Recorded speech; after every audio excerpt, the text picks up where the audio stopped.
Sentry mode activated. Target acquired. Hey there, hunters. Welcome back to the Gunners Guild. Yeah.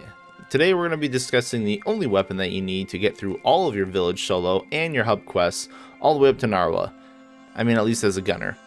And that weapon is the Jaeger Light Bow Gun. It has everything you need to succeed with basically no strings attached. So let's just dissect this guy.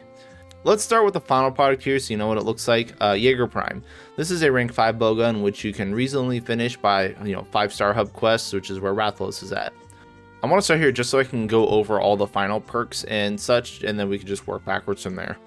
So Jaeger Prime is a normal light bowgun, meaning that we're going to be focusing on using the normal MOs mostly, and more specifically the normal 2s.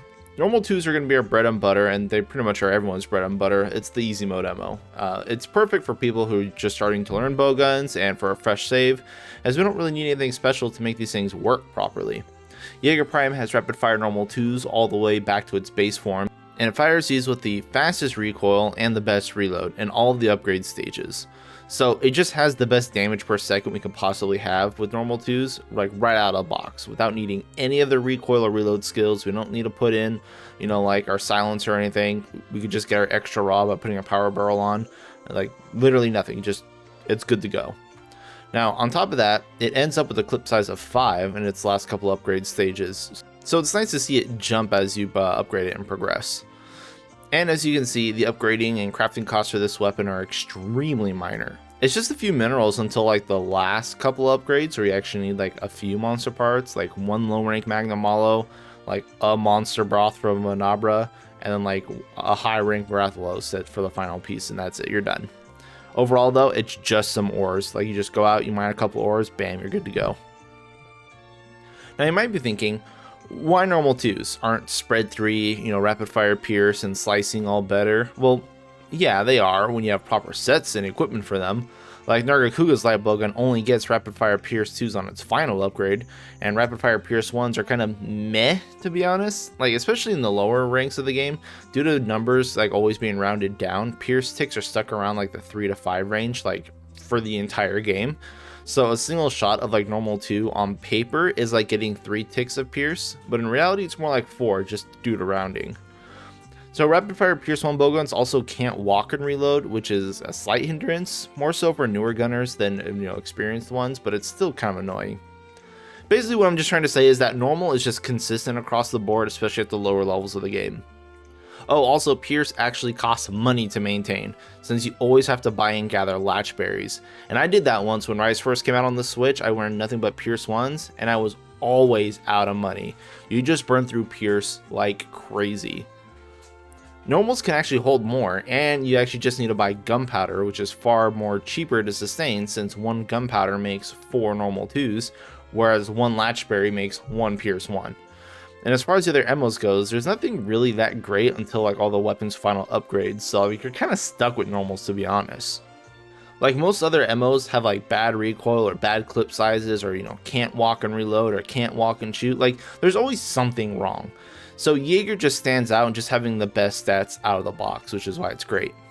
So normal ammo can also be boosted really well early into the game, like with low rank Deuteranodon chest piece and the Vike gloves from fishing and the fishing stuff from Rondine. You can get like the 3rd piece of normal up from high rank fishing or high rank Deuteranodon, which is like one of the first things you fight. It's an easy 20% damage boost right there. Now Pierce does have access to 1 rank of Pierce up with like its low rank Renoplos armor, but that's it. It can't do anything until high rank Renoplos armor. You can also get some little extra damage in by eating for the temper food skill for an extra 5% damage there. And the Jaeger specifically gets access to the Wyvern exploit rampage skill, which you can add after I think you do the Apex Arzuros Urgent. This will increase your damage by another 10% to basically every monster besides Elder Dragons. This is pretty much why I'm using Jaeger over the Kimura Light Bowgun, which is almost identical in every other aspect of using normals, but I think the Kimura one's slightly easier to make. But Jaeger has one last trick up its sleeve, and I'll give credit to BJ for this one.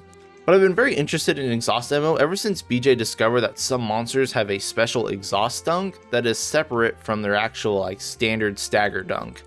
This lets you get some easy dunks on like Rathalos and Rathians, Zenogres, Anjanaths, Rajangs. Like it's pretty cool. And it just so happens that Jaeger gets access to a clip 5 of exhaust 2s, which is pretty good to get dunks off here and there. It's very handy too for like Rathalos, especially because it's such a crazy fight in Rise. But also because exhaust is not hit zone dependent, meaning we don't have to like, build up the status on one specific spot. We can just throw it wherever, and it makes for really easy dunking.